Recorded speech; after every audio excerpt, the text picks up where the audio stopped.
Good morning. Wow, what a beautiful, beautiful, beautiful morning. Wow.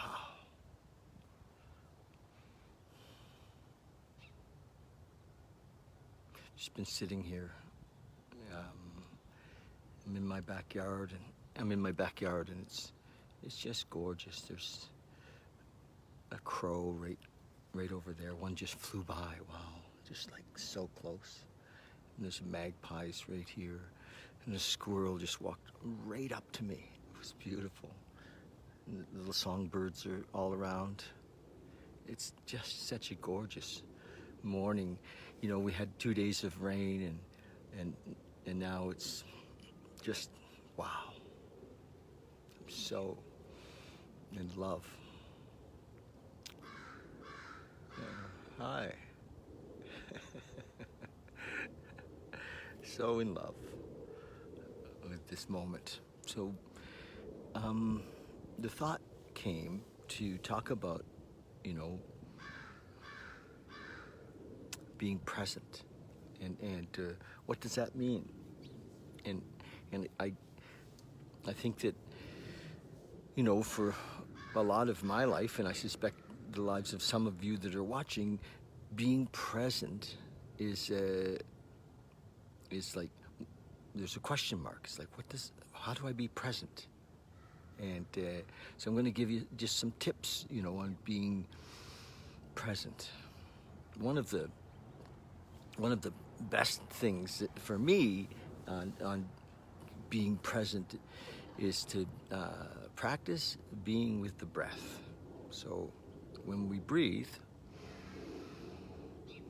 and we're conscious of our breath,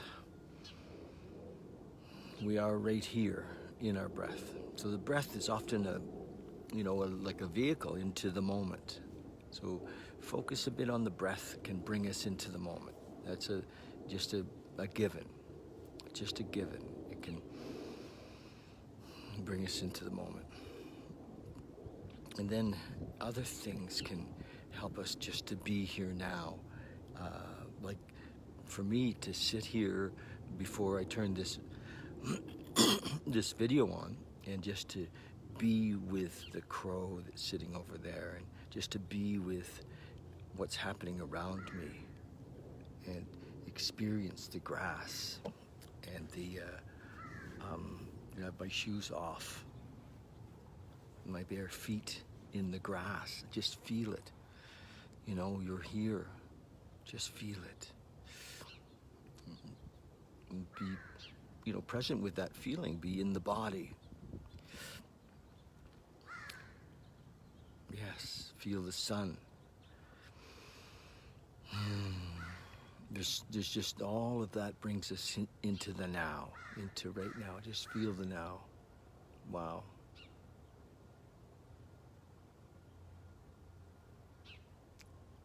So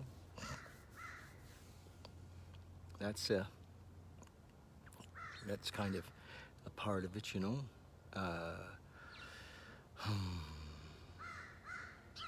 Coming into the now. It's funny because just there, I lost it. I got off into a thought. I mean, I was thinking about something else, and it just came in. I have something that needs to be done later today, and all of a sudden the thought of that flashed in, and so that can happen. Just watch that, you know, and when that happens, then be with that. Just experience it. Say, oh, look at that. You know, I've been distracted. As soon as we're aware that we've been distracted, then we're present again. It can be as simple as that. And one of the things that I share with people often is that when we have an emotion, like say fear comes in, to be, you know, practice being present enough to not get engaged, to see it and watch it without attaching, without going for the ride. Just look, oh look, fear. And as soon as we're aware and conscious of it, then it begins to melt. It realizes it isn't going to get you, you know, and that's the trick, if you will, you know. Same with anger, you know. The mind just loves to dwell on things, you know, the wrongs we've been done against us, and oh, that bastard did this or that, and then we're caught in it. And we're not present because we're gone with the thought. And I think it's important to know that we're not our thoughts. We're not our thoughts. They come out of God knows where, you know. And I was sitting with a gal last night, with a lady, a friend of mine, and we were talking about, imagine if you were in a relationship with a person who was always criticizing you. And always, you know, in the background saying, you can't do that. That won't work. You know, that's not safe. Don't go there. Well, for many of us, that's the pattern of our thoughts. And the relationship we have with that is that we trust it. And it's not true. It's not. So recognize if you have that relationship going on with ego, with your thoughts, it's time to be done. It's over. So, but we can't chase it away. It's like it's kind of like family, you know. We can't be done with it. We can be aware of it, and bring consciousness now, or God, into that moment each time that comes up. And as we do that,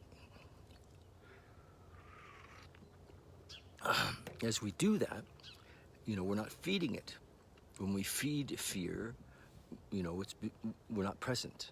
When we feed anger, when we feed guilt, when we feed shame, then so just be here now when that's happening. And as soon as we bring presence into it, so we have what's called awareness, and then we bring acceptance, and it shifts. It's magic. It really is. So if you're caught in all your fears, I had a fella call me this morning, one of my sponsees, and he's drinking, you know, and still trying to figure out if you know, the path, and he's really at the toughest part of it, really, in a very tough part, and you know, and what am I going to do? And she left me, and I can't work, and I'm, you know, and so he's in the grips of it, deep in it, you know. So and when we're there, caught in our fear, caught in our anger, caught in our, boy, it has to be a priority to be present.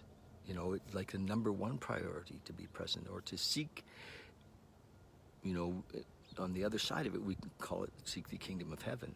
And being present is that. Being here now is that. You know, people get caught up in some idea of a deity or a divinity that's separate from us. And you know, I love what Bill Wilson says in We Agnostics. He says, God either is or he isn't. He's either everything or he's nothing. And so if he's everything, where do we meet him? In the moment, in the present moment. So that's the beautiful thing about being present. Oh, look at that squirrel just ran by. Hi, guy. Is in the moment, we're in that relationship. Call it God, call it love. So I had a question, you know, do we need guidance? I believe we do. I believe that for many of us, it's for me, I need to be in the company of a teacher or somebody who has that can help me to see, because sometimes I can get lost. So yes, you know, find a sponsor or a guide, and you know, what I hope to do with my meditations on Monday nights, and this is you know, to help with that, to be that, and for as many as I can, you know, because it's been given to me, and I want to share it. You know, I feel and I feel drawn to share it. And the truth is, selfishly, the more I share, the more I become aware of myself. You know, doing this every morning has been so great for me. So, yes, I think we need a guide or a sponsor. And so we're going to do our Monday night meditations again, starting this Monday coming up. And wow, join us. You know, we'll either come here to the house if you're in town and let me know you're coming, but we'll be conscious of, we'll be COVID conscious, 7:30 on Monday nights. You know, I listen to Muji, like literally. The guy is amazing. He's opened so many doors for me. And I don't mean once in a while. I'm listening a lot, you know, because in the sense of, you know, presence, I see him being so present. And what a great example he is to us. And so I listen to Muji, Ram Dass for hours. Eckhart Tolle is a teacher of mine. You know, Dr. David Hawkins, amazing. So all of these guys are on video. So, you know, they're helpful. They help to lift us up. Helping others lift us up, and listening to and being in the company of people with high vibration lift us up. So I think that we can't do it alone, in a way. It's hard for us to see ourselves. It's almost impossible to see ourselves. So I'm suggesting that we do get help. We have a sponsor. You know, if you're in a 12-step world, you know, sponsorship is so important. And remember that if you've picked somebody who's, you know, done his work and is you know, who has awareness, has consciousness, listen. You know, be open. Let him see you. You know, and you know, it's funny. This young fellow who's drinking today called me yesterday. He was really mad at me. You know, he said, "You don't let me talk." And I said, "Well, I'll let you talk. But what do you have to share? I mean, you're in the bottom of the pit. I'm trying to pull you out and help you to, you know, but his ego thinks he has something to give. And you know, when we're in the company, when I go to be with an amazing teacher, I'm not there to school them.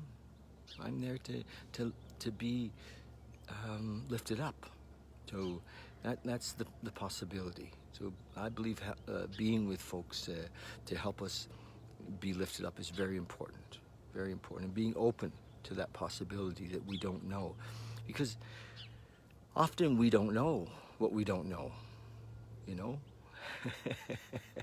So we have to, you know, for me to spend hours listening to Muji or to his teacher, Babaji, you know, or to is little pieces, little things come in, and it's so amazing. So and the other thing that I want to just about presence, you know, being with a teacher is important, no question, or sponsor, being in the 12-step world, but having time, quiet time. Something's shifted for me. And it's a beautiful thing, and you'll feel it when it happens. It's not just quiet anymore. It's stillness. It's amazingly still. I'm just, you know, like, wow. So who'd have thought?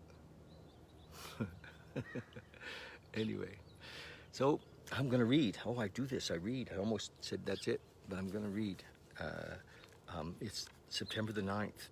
I read from this little book called the 24-Hour Day Book. And I'm just going to give you a quick read out of this.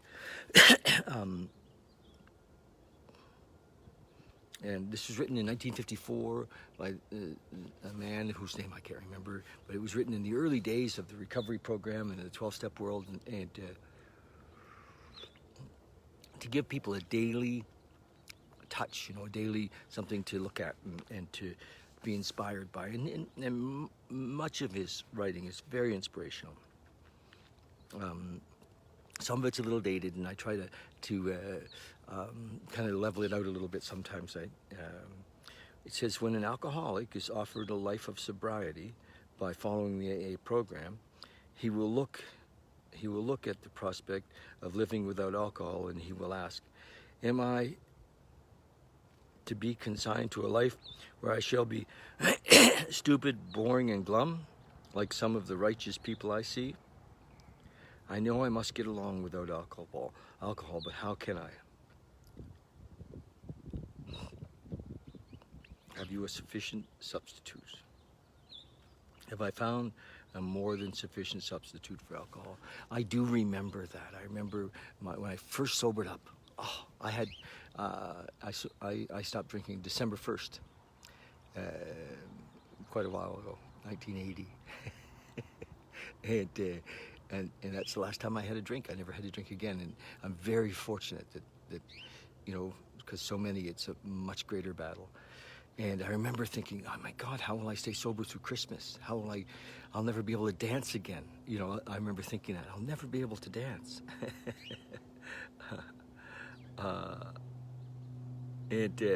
So that was my thought in the very early days of sobriety. I'll never be able to dance. And then I remember saying to my sponsor, who is going to toast the bride at my daughter's wedding? I know, she was 6 months old. So I was not very present, you know. Who is going to toast my daughter's, toast the bride? And so the craziness of the thinking of the early days in recovery, and it was hilarious. And as it turned out, my lovely daughter found an amazing man and did marry, and I toasted the bride. It all worked out. And years have gone by, and I danced like a fool.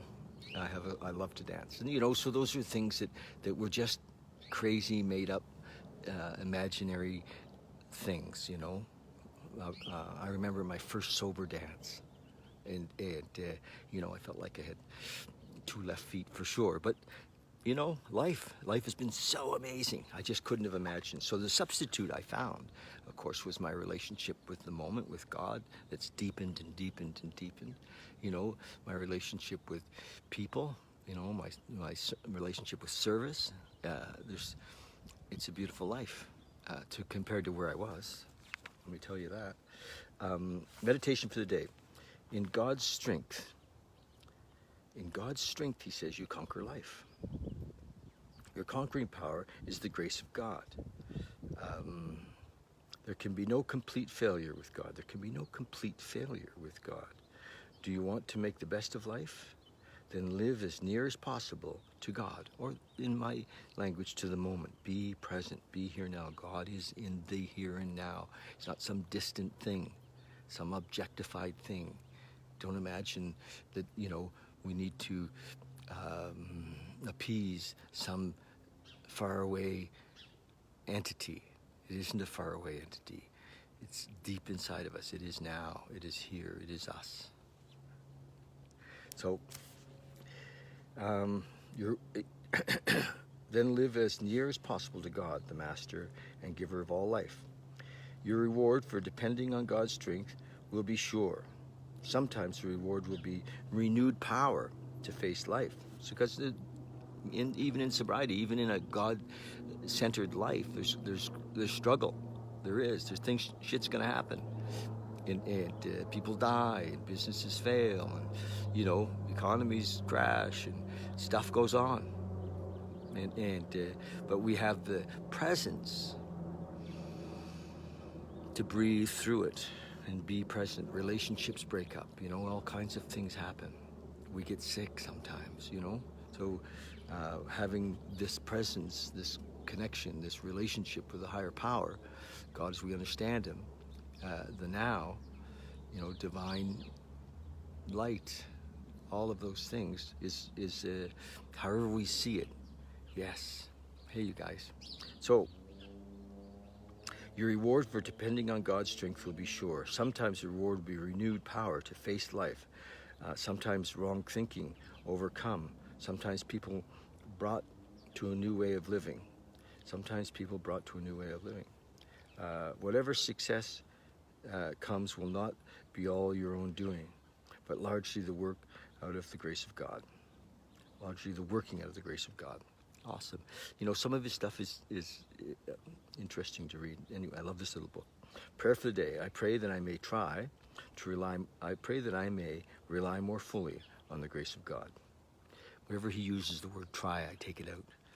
So instead of, he said, I pray that I may try to rely more fully on the grace of God. And I reworded it and said, I pray that I may rely more fully on the grace of God. I pray that I may live a victorious life. The third step prayer, you know, God, I offer myself to thee to build with me and do with me as I will. God, I offer myself to thee to build with me and do with me as I will. Relieve me the bondage of self so I may better do thy will. Take away my difficulties. The victory over them may bear witness to those I would help of thy power, thy love, and thy way of life. May I do thy will always. Third step prayer is an amazing contract. You know, as we turn our will and our lives over to the care of this higher power, this moment, this presence, and we discover it, and we begin to feel it, sense it, the stillness of it. Just listen to the birds, you guys. Isn't it beautiful?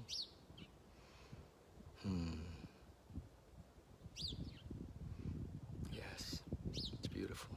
So, just every day, get closer to this moment. Every day, ask to be shown how you can give, how you can experience this moment. Be present. You know, find a sponsor, find a teacher. Okay.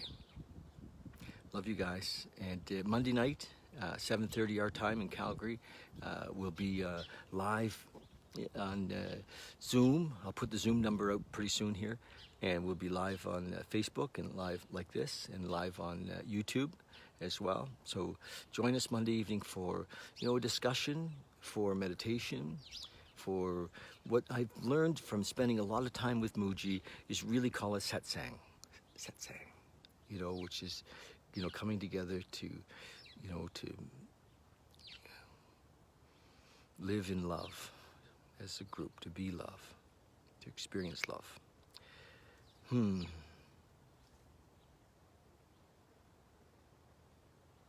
Okay, hi Jennifer, love you girl, thanks.